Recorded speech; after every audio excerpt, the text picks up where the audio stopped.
Hello दोस्तों, नमस्कार। आज हम बात करने वाले हैं डॉक्टर राजेंद्र प्रसाद के बारे में। डॉक्टर राजेंद्र प्रसाद भारत के प्रथम राष्ट्रपति एवं महान भारतीय स्वतंत्रता सेनानी थे। वे भारतीय स्वाधीनता आंदोलन के प्रमुख नेताओं में से और उन्होंने भारतीय राष्ट्रीय कांग्रेस के अध्यक्ष के रूप में प्रमुख भूमिका निभाई। उन्होंने भारतीय संविधान के निर्माण में भी महत्वपूर्ण योगदान दिया था। राजेंद्र बाबू का जन्म 3 दिसंबर 1884 को बिहार के तत्कालीन सारण जिले अब सिवान के जीरादेई नामक गांव में हुआ था।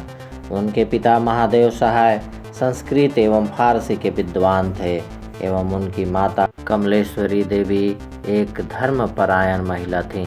बचपन में राजेंद्र बाबू जल्दी सो जाते थे और सुबह जल्दी उठ जाते थे।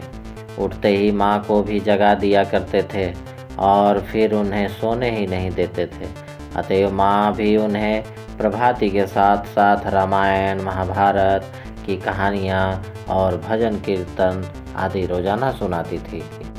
18 वर्ष की उम्र में उन्होंने कोलकाता विश्वविद्यालय की प्रवेश परीक्षा दी। उस प्रवेश परीक्षा में उन्होंने प्रथम स्थान प्राप्त किया। सन 1902 में उन्होंने कलकत्ता के प्रसिद्ध प्रेसिडेंसी कॉलेज में दाखिला लिया। उनकी प्रतिभा ने गोपाल कृष्ण गोखले तथा बिहार विभूति अनुग्रह नारायण सिन्हा जैसे विद्वानों का ध्यान अपनी ओर आकर्षित किया।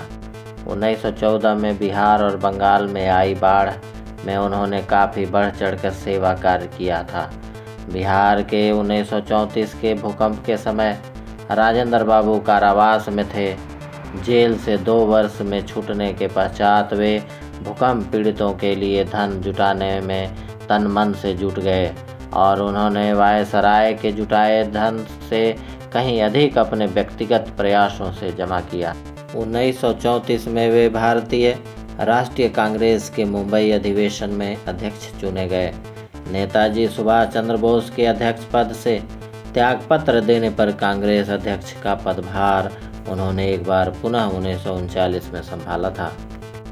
भारत के स्वतंत्र होने के बाद संविधान लागू होने पर उन्होंने देश के पहले राष्ट्रपति का पदभार संभाला।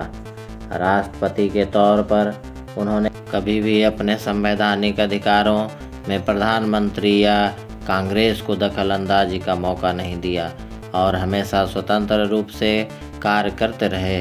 हिंदू अधिनियम पारित करते समय उन्होंने काफ़ी कड़ा रुख अपनाया था।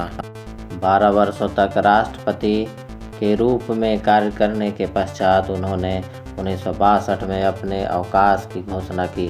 अवकाश ले लेने के बाद ही उन्होंने भारत सरकार द्वारा सर्वोच्च नागरिक सम्मान भारत रत्न से नवाजा गया। अपने जीवन के आखिरी महीने बिताने के लिए उन्होंने पटना के निकट सदाकत आश्रम चुना। यहाँ पर 28 फरवरी 1963 में उनके जीवन की कहानी समाप्त हुई। ऐसे ही ज्ञानवर्धक वीडियो देखने के लिए कृपया लाइक और शेयर करें। आपका बहुत बहुत धन्यवाद।